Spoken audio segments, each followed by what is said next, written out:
Is that you, Pinky? Come in. Hold on, you're not my wedding planner. What are you doing here? We're not supposed to see each other until the ceremony, you know? At least, I think so. Even after all this time, I'm still getting used to this world's customs. You know, weddings in Equestria aren't so different from these. Two ponies in love, surrounded by their loved ones in a big ceremony. Every pony dresses up, brings expensive gifts. There's a bouquet and everything. Though you usually eat the bouquet afterwards. You shouldn't let such delicious flowers go to waste. But I don't think Wallflower would be too happy to see us eating the bouquet she prepared.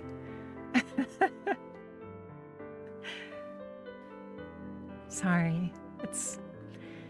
Can you believe it? Just look at the mirror. You look incredible, by the way. I never expected to see myself dressed like this. White was never really my color, you know? I was always more into black leather. Or, you know, burgundy dresses, as much as Rarity mocked me for it. But I gotta admit, she really came through with this dress. It's gorgeous, isn't it? I'll admit, I always thought Rarity would be the first one of us to get married. She always knew what she wanted to do with her life. Work hard, become a fashionista, make connections, fall in love, and get married. I never really thought that far ahead. At least, I never had to. I know I never told you this, but if we're really doing this, I think you deserve to know. When I was just a filly, Princess Celestia wanted me to study hard and become a powerful unicorn. She never really told me why, so I guessed. I always listened to what the guards had to say and learned about Nightmare Moon from my studying. I did have to study that one my own, though. Every time I asked Celestia about it, she only gave me vague answers, and she seemed so sad. I could tell it was a touchy subject, and really, even beyond that, she just always seemed so tired and sad. Tired of putting on a brave face and always smiling and appearing calm to keep Equestria's citizens at peace. So, I guess I assumed she was raising me to take her place eventually.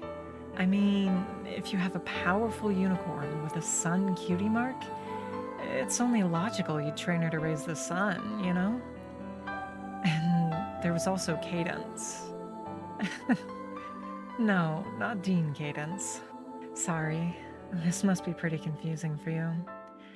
Back in Equestria, Celestia took a Pegasus named Cadence under her wing. And even though she was a Pegasus, Celestia had her study unicorn magic. No pony understood why. Obviously, Pegasi can't do magic, so why would Celestia insist on her learning it? But she's the ruler, so every pony followed along. And, you know, it ended up paying off. Cadence stopped a whole invasion of dragons coming to Camelot with nothing but her words. She used kindness to understand the pain of the invaders, and her empathy led to them leaving peacefully. She was born to be a ruler, and Celestia knew it. That's why she became an alicorn. She became Princess Cadence. But she didn't do too much either. Sure, she had the princess title, but she wasn't doing all that much. She continued her studies and even started foal-sitting a young unicorn. But no pony questioned Celestia anymore because Celestia always had a plan. And, well, I saw that and got a little carried away too. If Cadence was raised to be a princess, then I was probably being raised to be one too. After all, I was Celestia's personal protege. She wasn't just my teacher, she was my mentor. She used to wake me up to go to magic school, and she would always cook these pancakes. Little pancakes with silly faces drawn on them with cream and berries. At the time, I thought it was a dumb, silly little gesture, but now I realize that she was the ruler of an entire kingdom. She didn't have to cook them herself. She could have just asked any of her chefs to do it, but she always made them just for me. She always set aside time so we could have breakfast together. You don't do that with just any student, but she did it for me, and I took her for granted. I assumed she was just training me to be a replacement because it was the best. Because it was powerful and gifted, and I had that stupid son on my flank. So she was raising me to be Equestria's next ruler. I let that idea get to my head, and I got, let's say, ambitious. I started acting cocky and vain and conceited. I shunned all the other ponies because I thought they were beneath me. I was the next ruler after all. I knew how powerful I could be, what Celestia was training me to become, but once I figured out she was keeping secrets from me, that there was knowledge she didn't want me to know, I got mad. I still remember it to this day. I still have nightmares about it. I demanded to be made a princess. At that point, Celestia realized I was too far gone, so she decided to stop teaching me. She said she would still let me live with her and all of that, but I was furious at that point. I found the mirror and Celestia banished me. I lost my powers and I lost everything that made me special. I was just a regular girl, less than even. Lost, homeless, full of anger. I had my fair share of mistakes afterwards, too. I bullied, blackmailed, and threatened so many students. I terrorized the whole school, and everybody hated me. It's definitely a painful memory, for sure, but I wouldn't change it for anything. I know, but it led me here. I made so many friends, I found my purpose, surrounded by all these people I love, and it led me to spending this magical day with my friends and with you. You forgave me. You accepted me with all my flaws and with my past. Even after I was so terrible to you, you chose to love me. I still can't understand why. I mean, after how mean I was and all the pain I caused, but you gave me a second chance. And when you said you wanted to spend the rest of your life with me, I don't think I've ever felt like that in my life. I was overwhelmed and happy and shocked. All the guilt and resentment I still hold against myself was telling me that I shouldn't accept, that I didn't deserve happiness, or I didn't deserve you, that you should find somebody better, somebody who would treat you the way you deserve to be treated. But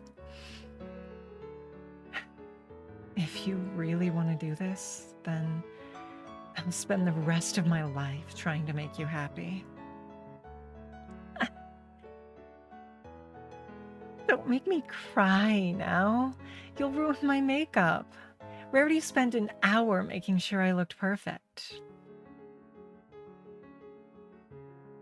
To be honest, wearing this dress and all this glam and glitter isn't really my style. Maybe I wasn't meant for big puffy dresses. Maybe I wasn't meant to be a princess after all. Princess Twilight did a great job anyway. She was meant to be Equestria's ruler and savior, not me. But I'm not mad about it. I'm glad she ended up having the life that was, planned for me. We did become good friends anyway. She wouldn't be here otherwise. Waiting to see me walking down the aisle, to be with you. Honestly, I'm just glad I can be me. The best version of me. The one that's here with you. Even if it meant leaving my old life behind, I don't need to be a princess. I don't need to rule a kingdom. I just need a new life with the one I love most. I'm so glad we can start this new journey together. I just wish Princess Celestia could see me right now. What? No, I already told you she couldn't come here. So, you want to what? You want us to get married in Equestria as well? Do you really love me so much that you'd do that? Marry me in this world and my original? You'd marry me in any world? I don't know what to say. Wait, why are you getting on your knee? Are you proposing again? Yes, 1,000 times yes. Of course I'll marry you. In this world or any other. You idiot. I love you. You should go get ready now. Tell Pinky we'll need a little bit more time, okay? She's the wedding planner. She'll figure out how to entertain the guests. Maybe Rainbow and Fluttershy could start playing something, or Applejack could just serve some of the desserts. I know she tends to bake more than she needs, just in case, so... Thanks.